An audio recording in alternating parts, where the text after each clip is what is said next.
अध्यात्म विज्ञान कोई धर्म या संप्रदाय नहीं है, ये स्पिरिचुअल साइंस है जो कुदरत के कानून पर आधारित है।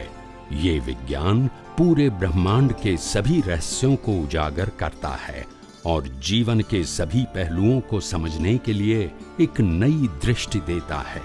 इसी को आर्ट ऑफ विजन कहते हैं, दुनिया को देखने की एक नई दृष्टि, जो अध्यात्म विज्ञानी परम पूज्य स्वामी श्री कमलेशानंद जी के निर्देशन में सनातन सत्य का अनुसंधान कर हमारे जीवन को प्रकाशित करे।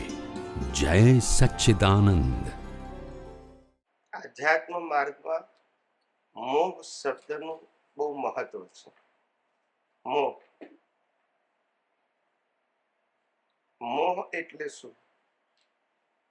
मोह एटले सुखनी इच्छा, अपेक्षा थ्रू सर्कमस्टांसिस, પછી એ મટીરિયલ હોય કે વ્યક્તિ હોય, એના દ્વારા સુખની અપેક્ષા, એનું નામ મોહ. કુદરતનો કાનૂન એવું કહે છે, આ જગતમાં સુખ દુઃખ જેવી વસ્તુ નથી. સુખ દુઃખ એ તમારી કલ્પના છે. ફક્ત કર્મનો ભોગવટો કમ્પલસરી છે. એ રામને હતો, કૃષ્ણને હતો અને મહાવીરને હતો. કર્મના ફળ ભોગવવા ફરજિયાત છે. એને ટાઇટલ આપવું ના આપવું તમારી મરજી. મહાવીરને વનવાસ થયો તો એને દુઃખ નતું, પણ તમને એક દિવસ કાઢે તો દુઃખ કહી શકો તમે. It's a belief. એ કે સનાતન સત્ય નથી, તમારી માન્યતા છે. સમજાય છે? હું પોતે ત્યાગી થઈ અને હિમાલયની અંદર સાધના કરતો હોઉં, મારી પાસે એક પણ વસ્તુ ના હોય, વસ્ત્ર પણ ના હોય અને પૈસા ના હોય, તો હું સુખી હોઉં. અને જેની પાસે લાખ $2 લાખ હોય તો એ દુઃખી હોય. એટલે સુખ દુઃખ એ ડેફિનેશન છે કે બિલીફ છે? બિલીફ છે, ફેક્ટ નથી. કેટલાક લોકોને ખાવા મળે, ના મળે એટલે દુઃખી હોય. કેટલાક લોકોને એટલું બધું ખાવાનું મળે, શું ખાવું એના પઝલમાં દુઃખી હોય.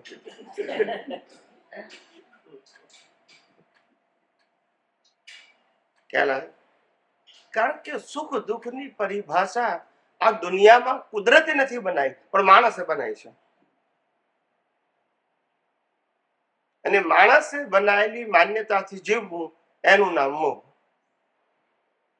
માણસે બનાવેલી માન્યતાથી જીવવું, કુદરતે બનાવેલી નથી. કુદરત તો ચોખ્ખું જ કે છે કે આ શરીર જ્યાં તમારું નથી, ત્યાં સત્તા સંપત્તિ સંબંધ સાધન તમારા કઈ રીતે હોઈ શકે? તમે માનો છો મારા છે તો આનંદ થાય છે, જાય તો દુઃખ થાય છે. પણ મનુષ્યને કહે છે કોમન સેન્સ નથી. જ્યાં શરીર જ મારું છે, કુદરત કહે છે, તો સત્તા સંપત્તિ સંબંધ સાધન તમારા કઈ રીતે હોઈ શકે? પણ તોય માને છે. યસ કે નો? માન્યતાનો જ પ્રશ્ન છે ને, હોવાનો પ્રશ્ન નથી. જે છે એને તમે શું માનો છો એ પ્રશ્ન છે. અને આધ્યાત્મનો માર્ગ ત્યાંથી શરૂ થાય છે. રિલેટિવ સત્યને સનાતન સત્ય માનો છો એ પહેલું અજ્ઞાન. સમજાય છે? અને પછી એમાં સુખ દુઃખની કલ્પના એ બીજું અજ્ઞાન. પણ એ પણ હોવાપણું છે. શું છે? એ છે, એ ફીલ થાય છે. પણ એ ખબર નથી પડતી કે જે કંઈ પણ મળે છે, શરીર સત્તા સંપત્તિ સંબંધો સાધનો મળે છે અને ફીલ કરું છું, because of the presence of soul, એ ભૂલી જાઉં છું. બોલતા નથી. એ ના હોય તો શરીરની શું કિંમત? સંપત્તિની, સંબંધોની. માટે હોવાપણું કાયમનું આત્માનું જ હોય, શરીરનું પણ ના હોય અને સત્તા સંપત્તિ સંબંધ અને સાધનનું પણ ના હોય. માટે જેનું કાયમી હોવાપણું નથી, એમાં સુખ દુઃખની કલ્પના, એનું નામ મોહ. અને જે કાયમનો છે એમાં તો અનંત સુખ એ સ્વભાવ જ છે, એમાં મેળવવાનું કે ગુમાવવાનું નથી. Nature of the solve is a permanent happiness, because of the solve is permanent. Body તો જડ છે. કેવી છે? જડ. બોડીમાં જ્ઞાન નથી, બોડીમાં ક્રિયા નથી, બોડીમાં શબ્દ નથી, બોડીમાં વિચાર નથી, બોડીમાં ભાષા નથી, કશું બોડીમાં નથી. આ ફિઝિકલ બોડી એટલે કે નેચરલ ક્રિએશન, નેચરલ ઓપરેશન અને નેચરલ ડિસ્ટ્રોય. આ ડિઝાઇન એ કુદરતી બનાવી, બધાની સરખી. આ પંચ મહાભૂતો નું બનેલું શરીર એ પણ બધાનું સરખું. બધાના પંચ મહાભૂતો એ પણ કુદરતના. શરીરને જીવતું રાખવા માટે હવા પાણી ખોરાક પણ કુદરત જ આપે. એને પચાવીને લોહી બનાવીને 24 કલાકમાં બધા પાર્ટ્સમાં ફેલાવવું, પહોંચાડવું એ પણ કુદરત કરે છે. માટે ફિઝિકલ બોડીમાં તમારું એક્ઝિસ્ટન્સ અને ઓપરેશન નથી. માનો કે ના માનો, બરાબર છે. આ ફિઝિકલ બોડીમાં વિચાર નથી, સ્પીચ નથી, થોટ નથી, જ્ઞાન નથી. સમજાય છે? આ બોડી એ પ્લેયર છે. શું છે?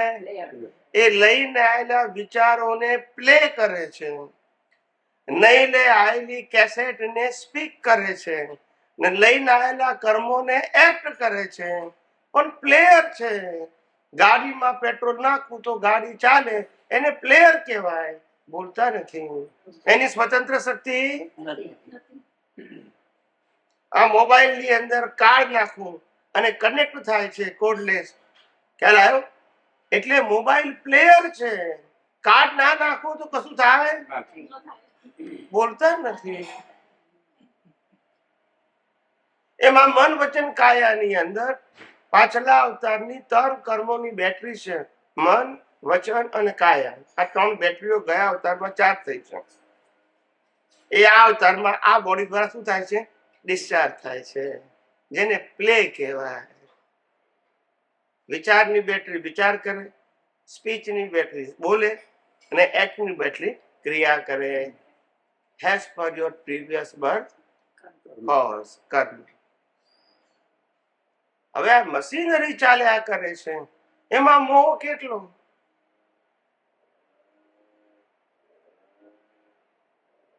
જ્ઞાની પુરુષ દાદા ભગવાને કહ્યું, પ્રકૃતિનો એક પણ ગુણ મારામાં નથી, મારો એક પણ ગુણ પ્રકૃતિ.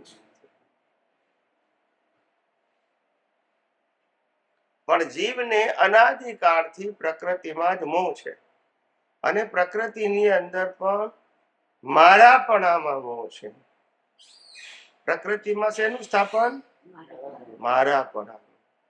મારી પ્રકૃતિ છે, મને સુખ દુઃખ નો અનુભવ થાય છે. સમજાય છે? ખરેખર તો પ્રકૃતિ ભોગવે છે. પ્રકૃતિ તો આપણે છે જ નહીં, એ તો ઇન્સ્ટ્રુમેન્ટ છે. શું છે? કર્મ ભોગવવાનું ઇન્સ્ટ્રુમેન્ટ. કર્મ પતી જાય એટલે ઇન્સ્ટ્રુમેન્ટ બાળી નાખવાનું. બોલતા નથી. પછી કામ લાગે? આ બોડીમાં આત્મા ત્યાં સુધી રહી શકે જ્યાં સુધી એની હાજરીમાં કર્મ બંધાયા છે, ત્યાં સુધી. ઉકલવા પૂરતો. ક્યાં સુધી રહે? એ જે ગયા અવતારના કર્મનો પ્રોગ્રામ લઈને આવ્યો છે, ભોગવટાનું, એ જ્યાં સુધી પૂરા ના થાય ત્યાં સુધી એ આત્માને આ બોડીમાં રહેવું પડે. કારણ કે કુદરતનો કાનૂન છે, જે આત્માની હાજરીમાં કર્મ બંધાય એ જ આત્માની હાજરીમાં કર્મ ઉકલે. એટલે આત્મા પાસે ચોઈસ. 10 લાખ વર્ષનું દેવલોકનું આયુષ્ય વાધી હોય તો આત્માને દેવલોકમાં રહેવું પડે, અને 10 લાખ વર્ષનું નરક ગતિનું આયુષ્ય હોય તો પણ આત્મા નરક ગતિના બોડીમાં રહેવું પડે. એની પાસે પસંદગી નથી.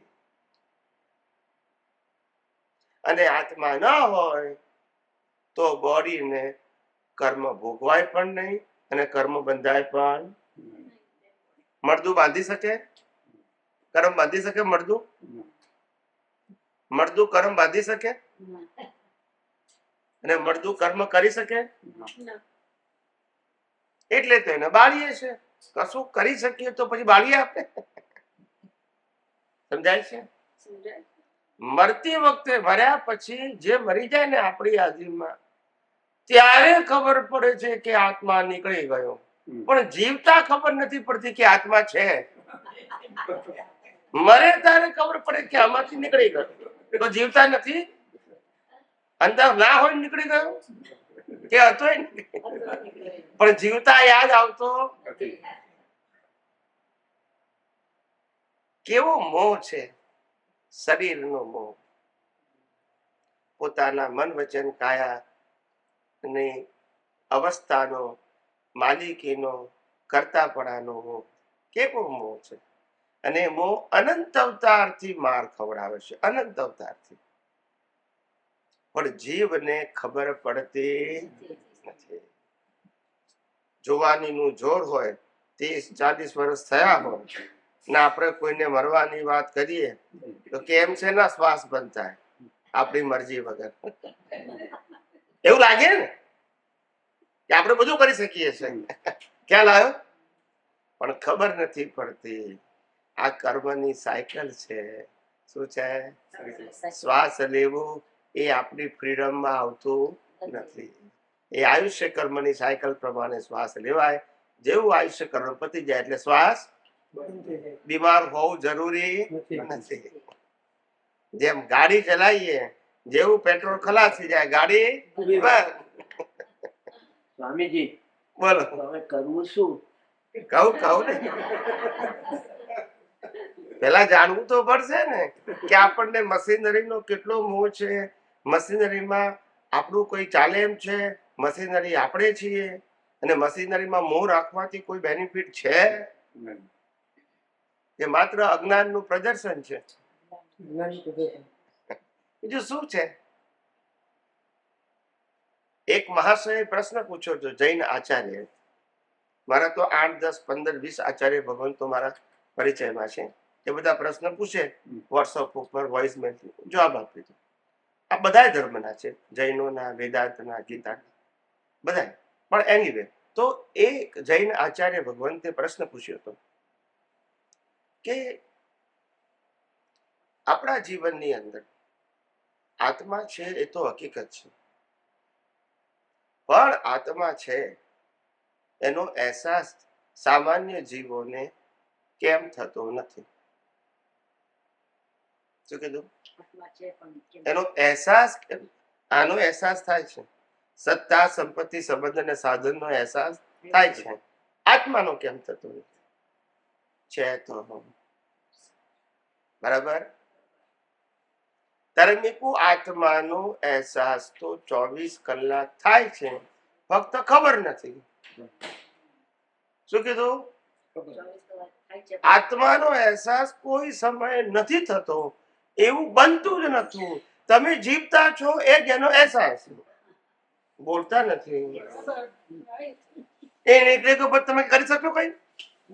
તો એ તો પહેલામાં પહેલો અહેસાસ છે. યસ કે નો?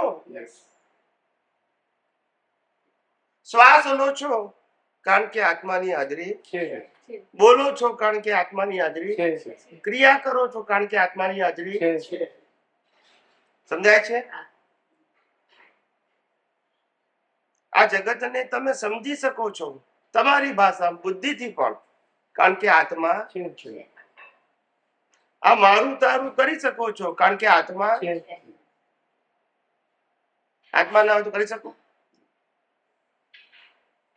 આ તમે કર્મ ભોગવી શકો છો કારણ કે આત્મા છે. મળદાને કર્મ ભોગવી ના કહેવાય, બાળીએ તો કહેવાય? કહેવાય? આ તો બધો અહેસાસ છે. આત્મા છે તો જ પુનર્જન્મ છે, નહીં તો કેવી રીતે હોય? આત્મા ના હોય તો મોક્ષ કેવી રીતે હોય? કોનો મોક્ષ? શરીરનો. વિચાર, કેટલા બધા પુરાવા છે. એક સેકન્ડ એવી ના હોય કે જેમાં આત્માની હાજરી ના હોય. આપણે નથી સમજતા એ બીજો સબ્જેક્ટ છે. એની હાજરી વગર શરીરનું અસ્તિત્વ એક સેકન્ડ માટે પણ હોઈ શકે નહીં. આ સીધી સાદી વાત છે. અનુભવમાં નથી આવતો એ જુદી વસ્તુ છે, પણ એનું અસ્તિત્વ છે એ તો સમજાય છે, કારણ કે બોડી લાઈવ લાગે છે. એનું અસ્તિત્વ ના હોય તો બોડી લાઈવ લાગે? Dead body. કેવું સિમ્પલ છે, સમજાય છે? હવે કે છે કે તો પછી માનો કે આ જવાબ સાહેબ મળી ગયો, તો પછી અનુભવ કેમ નથી થતો? આટલું જાણવા છતાં માનો કે આટલું આપણે જાણી લીધું, તો અનુભવ કેમ નથી થતું? ના, આ તો આપણને ખબર પડી હવે જ્ઞાન કે આટલા આટલા કારણોસર આત્મા છે, તો અનુભવ કેમ થતો નથી? એનું કારણ એ છે કે શરીર ને આત્મા બે છે, પણ તમારી રમણતા શરીર અને શરીરની અવસ્થાઓમાં છે, એટલે એ હોવા છતાં અનુભવ રમણતા તમારી એમાં છે. શું વિચાર આવ્યો, શું બોલ્યું, શું કર્યું, સામે વાળા શું બોલ્યા, શું વિચાર્યું, શું કર્યું, મને શું પ્રાપ્ત થયું, મને શું નુકસાન થયું, મારી પ્રકૃતિએ શું કર્યું, મારી પ્રકૃતિએ શું ના કર્યું, મેં શું ભોગવ્યું, સામે વાળાએ શું ભોગવ્યું.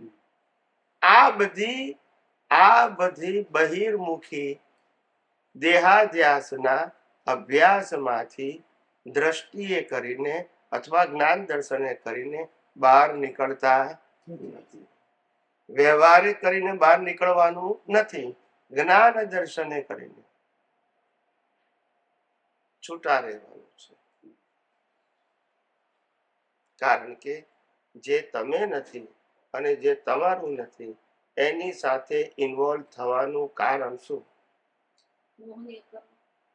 હા, પણ એ મોહનીય કર્મને કારણે મિથ્યા જ્ઞાનને એટલે જ્ઞાન આવરણને દર્શન આવરણ ઊભું થાય છે. એ જ્ઞાન અને દર્શન આવરણ એ શાના કારણે ઊભું થાય છે? તો કે છે મિથ્યા જ્ઞાન અને મિથ્યા દર્શનથી જ્ઞાન આવરણ અને જ્ઞાન દર્શન મિથ્યા દર્શન ઊભું થાય છે. મિથ્યા જ્ઞાન શું છે? હું શરીર છું. મિથ્યા દર્શન શું? આ શરીર મન વચન કાયા હું ચલાવું છું અને સત્તા સંપત્તિ સંબંધ સાધન મારા છે. આ બે અજ્ઞાનને કારણે જ્ઞાન અને દર્શનના આવરણના કર્મો બંધાયા કરે છે. અને આ જ્ઞાન દર્શનના આવરણના કર્મો બંધાવાનું મૂળ કારણ સંસારમાં રહેલી સુખની અપેક્ષા કે જ્યાં સુખ છે નહીં, એનું નામ મોહ. સમજાય છે? અને એ મોહનીય કર્મને કારણે અનંત શક્તિ વાળા આત્માનો અંતરાય છે. સમજાયું? જ્ઞાનાવરણ, દર્શનાવરણ, મોહની અને અંતરાય કર્મ. 4 કર્મ ખબર છે કે નહીં? જૈન ધર્મમાં ઘાતી કર્મ કે છે, સાહેબ ને ખબર નથી. એટલે આવું છે સાહેબ, સાચી વાતો જાણતા જ નથી. જ્ઞાની પુરુષ ચોખ્ખું કે છે કે આ જગતમાં ભય જેવી કોઈ વસ્તુ જ નથી. તમારું હોય અને જતું રહેવાનું તો ભય છે. તમે તો કશું લઈને આવ્યા નતા ને કશું લઈને જવાનું હતું, તો પછી ભય છે નહીં અને બીક છે નહીં. સમજાય છે? આ નિયમ બધા માટે છે કે કોઈ માટે છે? બધા માટે છે. વગર માલિકી વિચાર કરો, કેટલીની ભ્રાંતિ કેટલી છે જે શરીર આપણું નથી.